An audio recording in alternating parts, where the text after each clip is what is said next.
I was standing in my apartment halfway through wrapping the last Christmas gift when my phone lit up with a message that stopped everything. If you're not going to babysit 4 kids, then don't even come.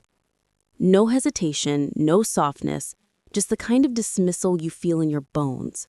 Seconds later, my parents chimed in agreeing like it was the most natural thing in the world. I stared at that screen, realizing I wasn't family to them, just labor. But the part no one saw coming was what I did next. Before I tell you the rest, comment where you are listening from. My name is Sarah, and for most of my life, I thought being the capable one in the family was something to be proud of. I live in Austin now, in a small apartment with a view of the city's skyline. The kind of place you earn piece by piece through long nights, quiet mornings, and a job that never stops demanding something from you. I work in tech, which means I fix things for a living. Broken code, failed deployments, emergencies that wake you up before dawn. Maybe that's why my family assumed I could fix everything else too, including whatever crisis they created that week. Growing up, I learned early that Jessica was the center of gravity in our house. She was the eldest, the one with the loud laugh and the endless needs, rides, money, favors, reassurance. When she had her first baby, our parents acted like her exhaustion was a holy burden everyone else should help carry. By the time she had 4, it wasn't a request anymore. It was tradition. And every tradition apparently required my participation. Even back then, I could feel the difference. If Jessica forgot something, Mom would step in. If I forgot something, Mom would sigh and say, "You're usually more responsible than this." If Jessica needed help, Dad rearranged his schedule. If I needed help, Dad reminded me that I was grown and independent. There was no anger in any of it, just a quiet expectation that I would hold the edges of the family together so Jessica never had to. Maybe that's why the Christmas trip mattered to me more than I admitted. I'd spent months planning it. 8 flights, a lakeside cabin for the entire week, a few small surprises.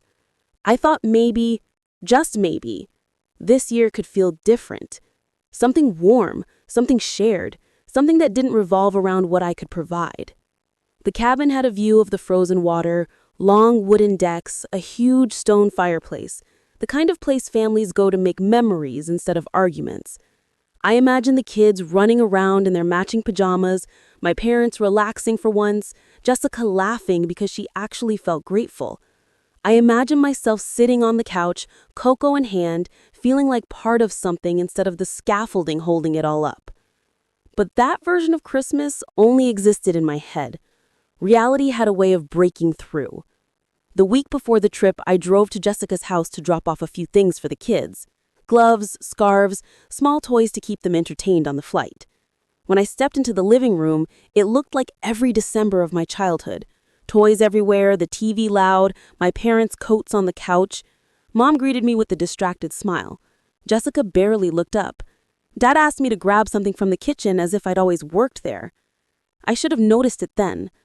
The way no one asked how I'd been, the way no one mentioned the trip or thanked me, the way the room already felt tilted in their favor. But I didn't understand what was coming until the night the group chat lit up and everything I'd planned unraveled in a single sentence. The message showed up on a Tuesday night, one of those evenings when Austin felt quieter than usual, like the whole city had pulled a blanket over itself. I had just sat down after work, still wearing the dark sweater I'd thrown on that morning, when my phone buzzed with the family group chat notification. I expected something simple, maybe Mom asking what snacks the kids would want for the trip, or Jessica sending another reminder about the flight time. Instead, I opened the chat and froze. If you're not going to babysit 4 kids, then don't even come. Jessica didn't add a smiley face, didn't soften it, just a single line dropped into the silence of my apartment like a stone hitting water. Clean, heavy, unmistakable. I reread it, waiting for the punchline. Some joke, a follow-up explaining she was stressed and didn't mean it like that. But before I could finish processing, Mom replied, "Your sister's right. You're the only one who's free." Then Dad, as if he'd been standing by, ready to reinforce the verdict. Christmas is about helping family. Don't make things difficult. 3 messages, less than 30 seconds apart. The same old rhythm, the same alliance I'd grown up under. The worst part wasn't the words, it was how natural they seemed to them, how automatic, like they'd already decided I wasn't a guest on this trip. I was the help. My thumb hovered over the screen. I could feel the heat rising in my chest, the kind that doesn't come from anger alone, but from recognition. This wasn't new. This was every birthday they skipped because Jessica needed something. Every weekend I spent watching her kids while she took a break. Every holiday where I bought groceries, cooked meals, cleaned up, and still felt like an afterthought. I typed, deleted, typed again. So, just so I understand, if I don't babysit, I'm not allowed to come to Christmas? I stared at the typing bubble, a little white dot flickering in and out like a heartbeat. Then Jessica answered, "Correct. We don't need someone who just eats and leaves." My hands went cold. Not shaking cold, like something inside me finally shut off. A door clicking closed. For a moment, I thought about all the things I could say, reminding them who booked the cabin, who bought the flights, who carried this trip from idea to reality, while they barely remembered the dates. But that wasn't the point anymore. This wasn't about the trip. It never had been. It was about the role they'd carved out for me years ago and expected me to keep playing without question. The apartment was so quiet I could hear the soft hum of the heater kicking on. Outside, the streetlights glowed against the snow. And in that stillness, something inside me steadied, calm, sharp, undeniable. I put my phone down for 10 full minutes, let the anger settle, let the clarity rise. When I picked it back up, I didn't argue. I made a decision. When I lifted my phone again, the screen was still bright with their messages, lines that no longer hurt so much as revealed everything I had refused to see. My family didn't invite me to Christmas. They summoned me to work it, to serve, to fill a role I never agreed to play. And suddenly, all the warmth I had imagined, the cabin flickering with firelight, the kids laughing in the snow, my parents relaxing without worrying about money, felt like a story I had written for people who didn't bother reading the first page. I scrolled through the bookings, 8 plane tickets, the lakeside cabin with its wooden deck and stone fireplace, the prepaid activities the kids would have loved. I had planned an entire week down to the smallest detail, trying to give my family a Christmas they'd remember. But they didn't see that. They never saw me at all. The turning point wasn't anger. Not really. It was the quiet shift that happens when you stop trying to earn a place you already paid for. When you realize the respect you're begging for isn't coming, and maybe never was. My fingers barely hesitated as I typed. Cool. Then my $50,000 isn't showing up to Christmas either. I hit send. The message sat there, blue and unblinking. A small sentence, steady and calm, like a door closing with a soft click. I could imagine the moment they read it, the confusion first, then the slow dawning of what that number meant. $50,000? Flights, cabin, events, every part of the trip they had taken for granted. The group chat went silent. Jessica, who usually filled conversations with demands and instructions, didn't type. Mom didn't rush to soften anything. Dad didn't offer one of his patronizing reminders about family duty. Just silence, thick enough to feel through a screen. I stood up, walked to the window, and looked out at the street below. Snow layered the rooftops in clean, quiet lines. Cars moved slowly, headlights glowing in the dark. Somewhere down the block, someone was hanging lights, their ladder creaking against the cold. It felt strange, almost peaceful to realize I wasn't obligated to fix this moment. I didn't need to soothe them or justify myself. I didn't need to explain what $50,000 meant to me or what I intended to do next. I sat back down, opened the booking app, and hovered my fingertip over the cancel reservation button. A week ago, I would have hesitated, worried about disappointing everyone. Tonight, the air felt clear. They told me not to come, so I made sure I wouldn't. I pressed cancel.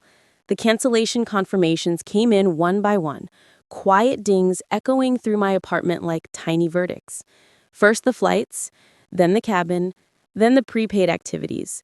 All of it reversed within minutes, the money routed back to my account, the entire trip collapsing as easily as it had been built.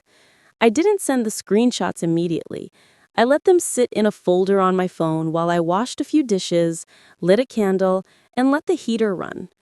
The silence in the group chat hadn't broken yet, and somehow that silence was its own confession. They understood the weight of my message. They just weren't sure how to respond now that I wasn't bending. Finally, Jessica typed, "What do you mean you're $50,000? What are you talking about?" The way she phrased it, shocked confusion, not an ounce of humility, told me everything. She'd assumed the Christmas trip was effortless for me, like I'd pulled it from thin air. She had never considered that I worked for it, planned it, paid for it, that I had given them something precious. I uploaded the first screenshot. 8 flights canceled, full refund. Jessica read it within seconds. "Sarah, what is this?" The caps lock felt like a scream. Mom appeared next. "You didn't pay for everyone's tickets. Stop causing drama." I added the second screenshot, the Lakeside Cabin cancellation. The amount, $34,000, displayed in bold. This time, the typing bubble flickered and disappeared. Flickered again, then vanished completely. Mom didn't reply. Dad did. "Why would you do that? We were all counting on this trip. Counting on it." It was almost funny. They hadn't even thanked me for planning it. I sent the last screenshot, the canceled events, the ones the kids had been so excited about. Refund processed, balance returned. And then I typed 2 words that felt colder than the snow outside. I canceled. The silence that followed wasn't like before. It wasn't stunned or confused. It was panicked, a shifting of ground, a scrambling. Jessica was first back. "You can't be serious. The kids were looking forward to this. You ruined their Christmas." I leaned back in my chair, letting the heat of the radiator warm my ankles. And for the first time in years, I didn't feel guilt coil itself in my stomach. I felt clarity. I wrote, "I thought about every time I helped, every time I said yes, every time I rearranged my life because you needed something. And all it took was erase all that, was one night and one message telling me I'm only welcome if I'm useful. That's not family." Jessica sent another message, shorter this time. "So what now? You're just not coming home? You're spending Christmas alone?" Her tone had changed, not angry, but unsettled.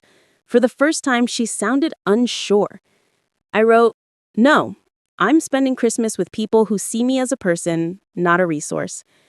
And that was the end of it. No one replied after that. The typing bubbles never returned. I set my phone face down on the table, walked into the bedroom, and zipped up the suitcase I had packed for the trip. I took out the clothes and folded them back into my drawers, one by one, until the suitcase lay empty. The strange thing wasn't the sadness. It was the relief, like taking off a coat I didn't realize had grown heavy. The next morning, I blocked the group chat notifications. Then I drove across Austin to a friend's place, where warmth spilled from the windows and someone handed me a mug of something hot before I even sat down. Their living room smelled like pine and fresh cookies. No demands, no conditions, just welcome. And for the first time in a long time, Christmas felt like mine. Christmas morning in Austin felt quieter than any holiday I could remember. No buzzing phone, no last-minute demands, no list of tasks disguised as family tradition. Instead, I woke up on my friend's couch to the smell of cinnamon rolls and the sound of soft laughter drifting in from the kitchen. It was simple, ordinary, and it felt like someone had opened a door I didn't know existed. We spent the day cooking, playing board games, walking through the cold air with our coats zipped to our chins. No one asked me to fix anything. No one told me what I owed them. Every conversation felt light, like breathing without weight on my ribs. At one point, my friend handed me a small gift. Nothing expensive, just thoughtful. A little notebook with a soft cover. Inside the front page, she'd written, "For the life you get to choose." Meanwhile, my family's chaos unfolded without me. A cousin texted privately to say the last-minute flight would triple the original price and sold out within hours. The cabin was long gone. The kids were disappointed, the adults irritated, and every plan they assumed would be waiting for them had evaporated. Some relatives whispered that it wasn't fair to blame me. Others said it was long overdue. But I didn't gloat. The truth was simpler. Peace doesn't always look like winning. It sometimes looks like walking away before you burn. By the time the lights dimmed that night, I knew something had shifted permanently. I hadn't just canceled a trip. I had canceled a role I never wanted. A month later, Jessica finally texted. No attitude this time, no demands, just, if you want to come next Christmas, you won't have to babysit. I'm sorry. I read it, let the screen dim, and set the phone aside. Some doors don't need slamming. They just stay closed once you step through. And if any part of my story feels familiar, tell me where you're listening from. Share what you would have done. And subscribe so you don't miss the next